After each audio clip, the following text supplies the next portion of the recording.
How do you know the voice of God?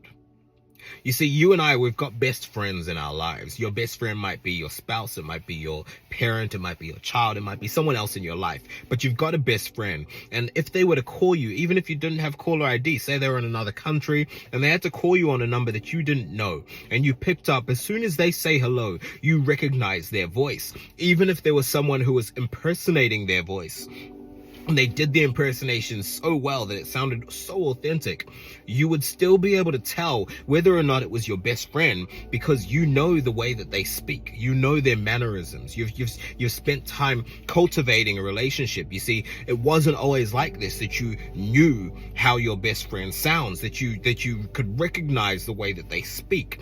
You, at the very beginning, when you first met your best friend, you spent hours, you spent days, weeks, months, years even, getting to know your best friend, getting to know their likes, getting to know their dislikes, getting to know all of the things that really make them tick. And here's the thing, you also adapted, right? There were things that you were doing and vice versa that they were doing that neither of you liked. And so you had to adapt in order to make the relationship work. And some might even say that this process of getting to know, getting to a point where you can recognize the voice of your best friend was a process that really was defining in the person that you've become today. And so if we go back to the question of how do I know the voice of God, I think it's important that, and in fact, I want to challenge you to approach it in the same way that you did your best friend, right?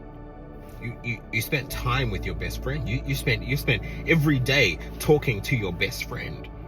You spent time on, if you're a millennial, you spent time on their Facebook.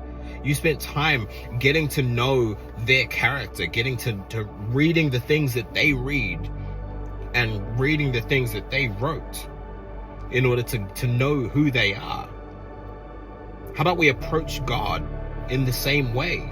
And I want to challenge you to do this, even just for the next 30 days. I want to challenge you to make it a daily habit to spend time in the presence of God, whether that's reading His Word, whether that's in prayer and worship, whatever it is, spend time in the presence of God. And at the end of 30 days, come back here and tell me whether or not the voice of God is clearer for you.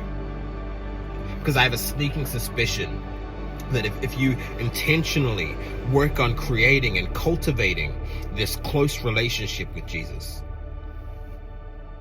you will very, very clearly begin to recognize His voice in your life. God bless you.